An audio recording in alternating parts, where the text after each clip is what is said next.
Good morning, boys and girls. I hope everybody's doing well. I hope you were able to get out and enjoy some of the sunshine. It's supposed to be nice for the next few days, so that's a good thing. All right, we are ready for chapter 17, moving in. In the sunny morning, Ma and Laura helped carry everything from the dugout up to the top of the bank and load it in the wagon. Laura hardly dared look at Pa. They were bursting with the secret surprise for Ma. Do you remember what the surprise is? Ma did not suspect anything. She took the hot ashes out of the little old stove so that Pa could handle it. She asked Pa, "Did you remember to get more stovepipe?" "Yes, Carolyn," Pa said. Laura did not laugh, but she choked. "Goodness, Laura," Ma said, "have you got a frog in your throat?" David and Sam hauled the wagon away across the ford and back over the prairie up to the new house. Ma and Mary and Laura, with armfuls of things and Carrie toddling ahead, went over the footbridge and up the grassy path. The sawed lumber house with its boughten shingle roof was all golden on the knoll, and Pa jumped off the wagon and waited to be with Ma when she saw the cook stove. She walked into the house and stopped short. Her mouth opened and shut. Then she said, weakly, "My land!" Laura and Mary whooped and danced, and so did Carrie, though she did not know why. "It's yours, Ma. It's your new cook stove," they shouted. "It's got an oven and 4 lids and a little handle," Mary said. "It's got letters on it. I can read them. P-A-T, Pat." "Oh, Charles, you shouldn't," Ma said. Pa hugged her. "Don't you worry, Carolyn," he told her. "I never have worried, Charles," Ma answered.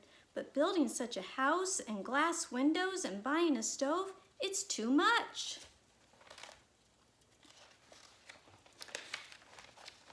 "Nothing's too much for you," said Pa, "and don't worry about the expense. Just look through the glass at that wheat field." But Laura and Mary pulled her to the cook stove. She lifted the lids as Laura showed her. She watched while Mary worked the draught. She looked at the oven. "My," she said, "I don't know if I dare try to get dinner on such a big, beautiful stove." But she did get dinner on that wonderful stove, and Mary and Laura set the table in the bright, airy room. The glass windows were open, air and light came in from every side, and sunshine was streaming in through the doorway and the shining window below it. And the shining window beside it. It was such fun to eat in that big, airy lighthouse that after dinner they sat at the table just enjoying being there.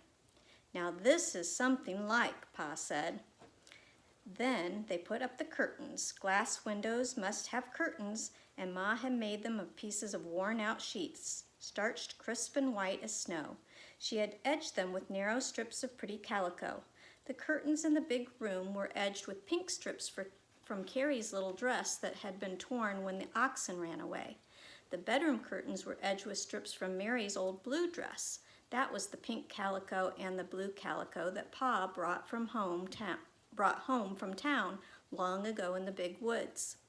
While Pa was driving nails to hold the strings for the curtains, Ma brought out 2 long strips of brown wrapping paper that she had saved. She folded them, and she showed Mary and Laura how to cut tiny bits out of the folded paper with the scissors. When each unfolded her paper, there was a row of stars. Ma spread the paper on the shelves behind the stove. The stars hung over the edges of the shelves, and the light shone through them. When the curtains were up, Ma hung 2 snowy clean sheets across the corner of the bedroom.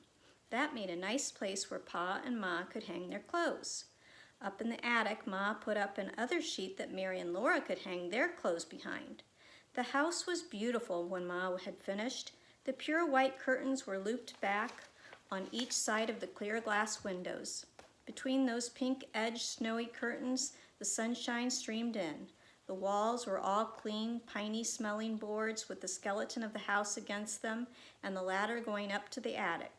The cook stove and its stovepipe were glossy black. In that corner were the starry shelves.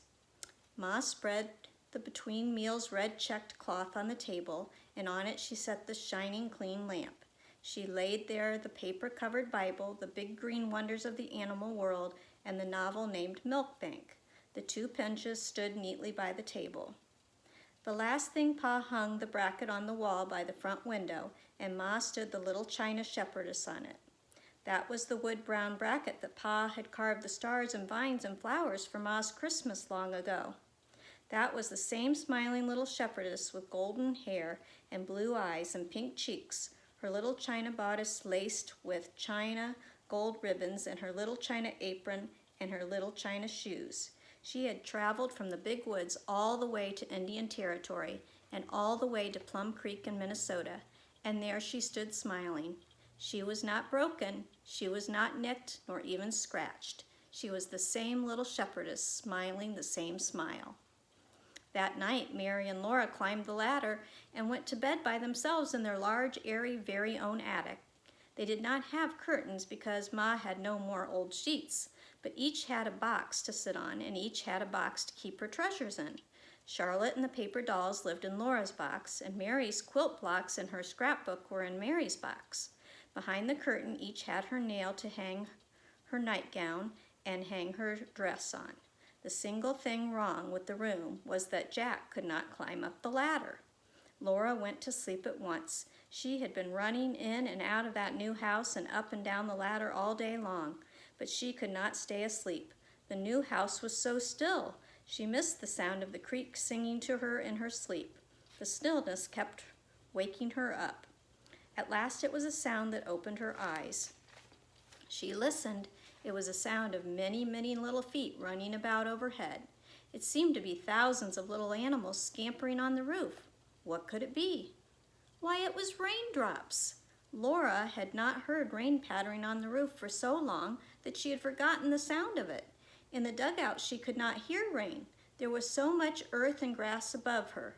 She was happy while she lay drowsy to sleep again, hearing the pitter-pat-patter of rain on the roof. Okay, that finishes that chapter. The next chapter will be chapter 18, The Old Crab and the Bloodsuckers. That sounds interesting. All right, take care. Get out there and play outside while the sun's shining. Bye.